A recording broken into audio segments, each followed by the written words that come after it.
Күзет мекемелері мен қару иелеріне қандай жаңа талап қойылады? Сенат отырысында осы мәселеге қатысты заң қаралды.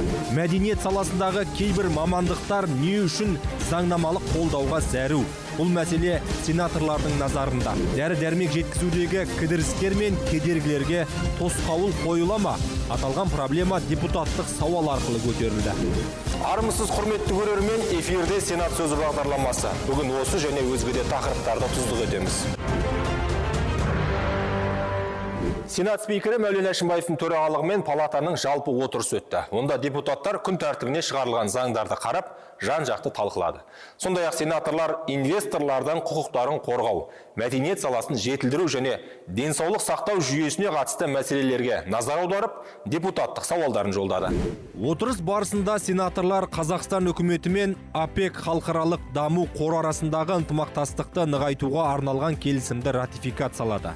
Бұл заң еліміздің мүддесіне сай келетін жобаларды халықаралық қордың қаражаты есебінен қаржыландыруға мүмкіндік береді. Заң нормаларына сәйкес, ОПЕК қоры әрбір қаржыландыру алдында Қазақстан үкіметін болжамды қаржыландыру туралы хабардар етеді.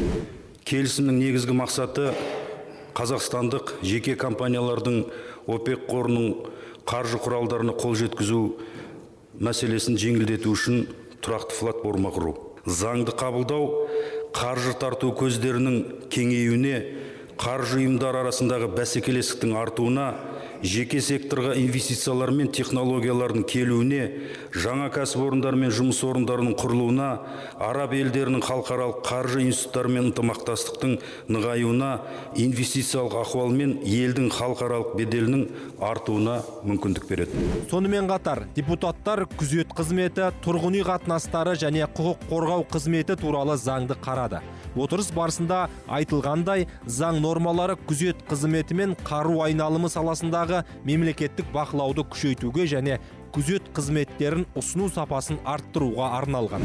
Қаралып отырған заң күзет саласын жетілдіруді, сондай-ақ қару иелеріне қойылатын талаптарды күшейтуді көздейтін нормаларды қамтиды. Заңда әскери қызметшілердің құқық қорғау, арнаулы мемлекеттік және азаматтық қорғау органдарының қызметкерлеріне тұрғын үй төлемдерін жүзеге асыру тәртібін жетілдіруге арналған түзетулер де бар.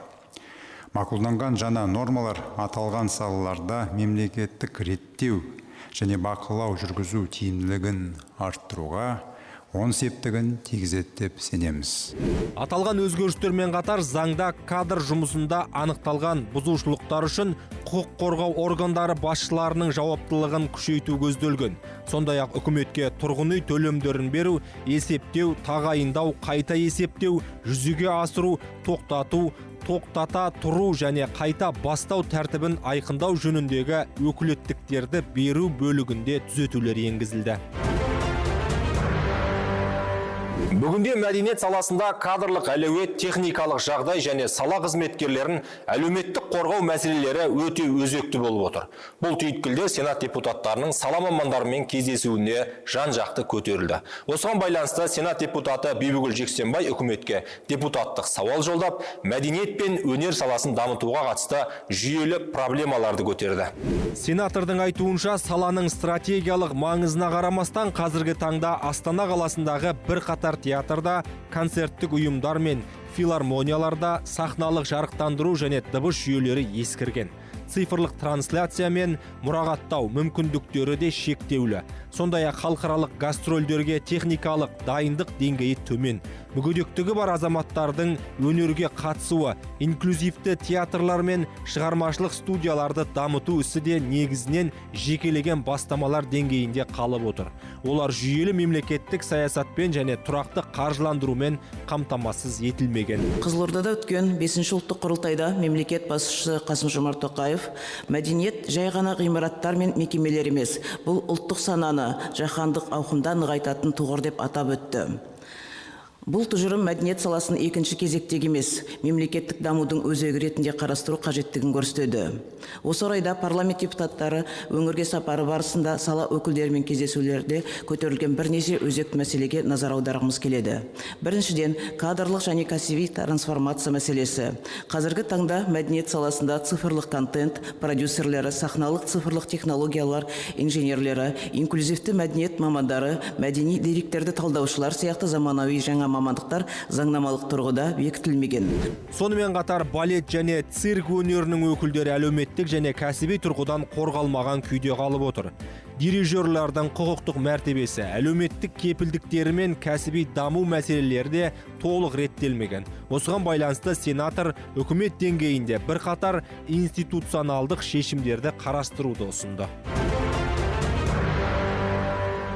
Әлемдік экономикалық және геосаяси тұрақсыздық жағдайында халықтың дәрі-дәрмекке қол жеткізу мәселесі айрықша маңызға ие. Бұл бағытта біздің елде де түйіні тарқамаған түйткіл аз емес. Әсіресе дәрі-дәрмекті жеткізу кезіндегі келеңсіздіктердің салдары ауыр. Осы мәселе сенатор Айнұр Арғынбекованың депутаттық сауалына арқау болды. Депутат өз сауалында дәрі-дәрмекті жеткізудегі кедергілерге, бағаның өсуіне, созылмалы және сирек кездесетін дертке шалдыққан пациенттер үшін өмірлік маңызы бар препараттарды алудағы қиындықтарға назар аударды. Мұндай проблемалар азаматтардың денсаулық сақтау жүйесіне деген сеніміне кері әсерін тигізетіні анық. Айнұр Арғынбекова бұл жағдай дәрі-дәрмек саясатындағы импортқа жоғары тәуелділік, сатып алудағы жүйесіздік, жеткізудегі кідірістер сияқты мәселелерді көрсететінін айтты. Сондықтан депутат салада ұзақ мерзімді әрі жүйелі стратегия қажет екенін тілге тиек етті. На практике это приводит к тому, что медицинские организации, врачи Іс жүзінде орталықтандырылған жеткізулердің кешігуі немесе жекелеген препараттардың болмауы медициналық ұйымдар мен дәрігерлердің жедел бейімделу режимінде жұмыс істеуіне алып келеді. Мысалы, созылмалы ауруы бар пациент жоспарлы қабылдауға келеді. Ем-дом тағайындалған, алайда қажетті препарат жоқ. Сондықтан дәрігер медициналық емес, ұйымдастырушылық себептермен емдеу схемасын өзгертуге мәжбүр болады. Нәтижесінде жүйе тәуекелдерді басқармай, тек болары болып, бояуы сіңгеннен кейін ғана әрекет етеді. Сенатор өз сауалында мәселелерді шешу жолдарына тоқталып, бір қатар ұсыныс айтты. Олардың қатарында дәрі-дәрмекпен қамтамасыз ету, мемлекеттің стратегиялық жоспарлау жүйесіне қосу, өмірлік маңызы бар препараттардың ең аз қорын қалыптастыру және жеткізудегі үзілістер кезінде іс-қимылдың нақты алгоритмдерін әзірлеу сияқты бастамалар бар. Осы аптада Сенаттың халықаралық қатынастар, қорғаныс және қауіпсіздік комитетінің мүшелері 5 қару қорғаныс өнеркәсіп кәсіпорнына барды. Іс-шара барысында сенаторлар кәсіпорынның өндірістік цехтарының құрастыру желілерінің жұмыстарымен және шығарылатын өнімнің сапасына бақылау қызметімен танысты. Депутаттар зауыттың технологиялық мүмкіндіктері мен өндірісті оқшаулау барысына да мән берді. Комитет төрағасы Андрей Лукин атап өткендей, отандық қорғаныс өнеркәсіп кешенін дамыту елдің ұлттық қауіпсіздігін қамтамасыз ету жолында стратегиялық маңызға ие. Сондай-ақ ол қазіргі таңда әскери техника өндірісінің көлемін ұлғайтып қана қоймай, саланың тұрақты дамуын, заманауи технологияларды енгізуді және оқшаулаудың жоғары деңгейін қамтамасыз ету аса маңызды екенін айтты. Мұндай кәсіпорындар елдің қорғаныс қабілетін нығайтуға және өзінің өнеркәсіптік базасын қалыптастыруға жол ашады. Со слов директора завода, коллектива, то, что мы сейчас видим. Зауыт директоры мен ұжым өкілдерінің айтуынша, қазіргі таңда қорғаныс жүйесіне, ұлттық ұланға, арнаулы қызметтер мен құқық қорғау органдарына қажетті техниканы өндіру кезінде жаңа технологияларды пайдалануға үлкен мән беріліп отыр. Бұл мәселе біздің үнемі назарымызда. Мемлекет басшысының тапсырмасымен парламент сенатының салалық комитеті ретінде еліміздің қорғаныс өнеркәсібін одан әрі жетілдіруге арналған кеңейтілген отырыс өткізуге дайындалып жатырмыз. Айта кетейік, 5 қару кәсіпорны Қазақстан Республикасының қарулы күштері мен басқа да күштік ведомстволарына қажетті броньды, дөңгелекті және шынжыр табанды машиналар өндіруге, сондай-ақ оларға техникалық қызмет көрсетуге маманданған. Зауыт техникалық қолдаудың толық циклін және мамандандырылған техниканы жеткізуді қамтамасыз етеді. Сенаторлардың қызметі туралы басқа да жаңалықтарды палатаның Facebook, Instagram, YouTube, TikTok, Telegram, Айту, Threads секілді әлеуметтік желілердегі ресми парақшаларынан таба аласыздар. Ал осымен Сенат сөзі бағдарламасының кезекті саны аяқталды. Сауатты қоғамда салауатты өмір сүрейік.